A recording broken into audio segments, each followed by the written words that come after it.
par Hélène Pagesi, publié le 05-11-20-17 à 1648. C'est encore le week-end. Nous vous proposons de passer en revue les contenus publiés sur notre site ces derniers jours.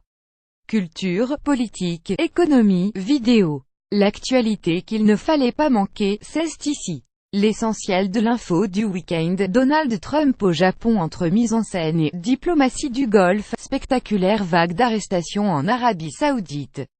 La dynastie saoudienne bouleversée depuis 2015, arrestation en Arabie Saoudite. Le prince Al-Walid voit le cours de son groupe chuter. Catalogne, Carle Puigdemont s'est livré à la police belge. Impressionnante marche en hommage à Alexia Daval, la joggeuse assassinée. De nouvelles accusations visent Tariq Ramadan. Violence sexuelle des personnalités féminines réclament un plan d'urgence. Liban ayant peur d'être assassiné. Le Premier ministre Saad Hariri démissionne. Le fil politique de dimanche, DSK, je voudrais que Macron soit et de gauche et de droite. Réchauffement climatique. Un rapport américain pointe la responsabilité de l'homme. Tempête dans le sud-est, 2 départements en alerte. Les nouveaux Vélib coûteront plus cher dès janvier. Le PDG de Radio France veut une redevance universelle. Un robot devient réside officiel à Tokyo. Les articles à relire de la semaine. Pourquoi il y aura un second procès Mera? Le dossier du procès d'Abdelkader Mera. Légion d'honneur. Macron impose de nouvelles règles. Fillon charge l'autoritarisme de Macron et sa débauche de com. À Marseille, Hollande salue les éléphants mais ignore les socialistes. Un groupe féministe revendique l'incendie de la gendarmerie de Mélan. Le roi des forains menace de bloquer Paris si le marché de Noël est supprimé. Hillary Clinton de nouveau accusée d'avoir triché aux primaires démocrates. 32 attentats déjoués, 4457 perquisitions, 625 armes saisies. Le bilan de l'état d'urgence. Crise du beurre. Les agriculteurs dénoncent l'attitude des grandes surfaces.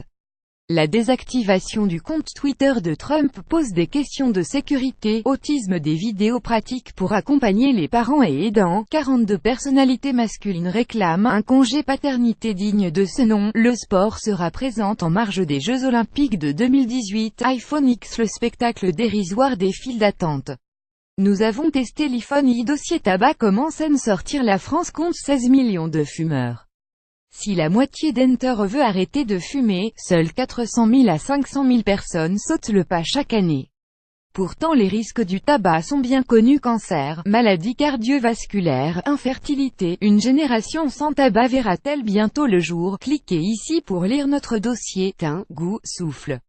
Tous les changements que l'arrêt de la cigarette entraîne. Les articles premium de la semaine. Une COP23 pour concrétiser l'accord de Paris, avec Sylvain Tesson, sur les derniers chemins de la liberté. Tariq Ramadan et le silence des compagnons de route de l'islamisme. Guillaume Lebeau, le témoignage saisissant d'un flic en colère. Pyramide, 4500 ans de théorie et de mystère. Impôt. 5 conseils à suivre avant le 31 décembre.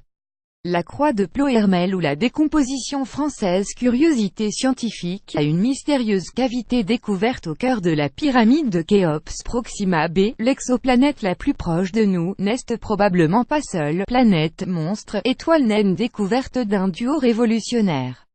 La station spatiale chinoise en perdition ne présente pas un grand danger. La photo de la semaine après les beaux paysages d'automne en Suisse et le désert d'Atacama. Cette semaine, direction l'Arizona avec The Wave. Considéré comme l'une des trésors de l'Ouest américain, seulement 20 personnes par jour sont autorisées à visiter cette géologique située dans la réserve naturelle de Coyote Butte North, sur le plateau du Colorado. Cliquez ici pour lire notre article. The Wave, située dans la réserve naturelle de Coyote Butte North d'Arizona, est considérée comme l'une des trésors de l'Ouest américain. Marc RALSTONAFP. Le rendez-vous culture télé. Manu Payet était jeudi l'invité de l'émission On vous en parle dès maintenant, présenté par Charlotte Barry-Londenbouy et Frédéric Picard sur Figaro Live. Le comédien est actuellement sur les planches du Théâtre de l'Œuvre, à Paris, où il joue son spectacle Emmanuel, Manu Payet. Ce qui me touche le plus, c'est la connexion avec le public, et aussi, Andrés Serrano expose son Peace Christ à l'air libre à Pékin. Prix Goncourt. Les paris sont ouverts. Attentat du Bataclan. Le tatouage est une manière de faire peau neuve. On n'est pas couché. La bienveillance de Claire Chazal a conquis Twitter. À la semaine prochaine.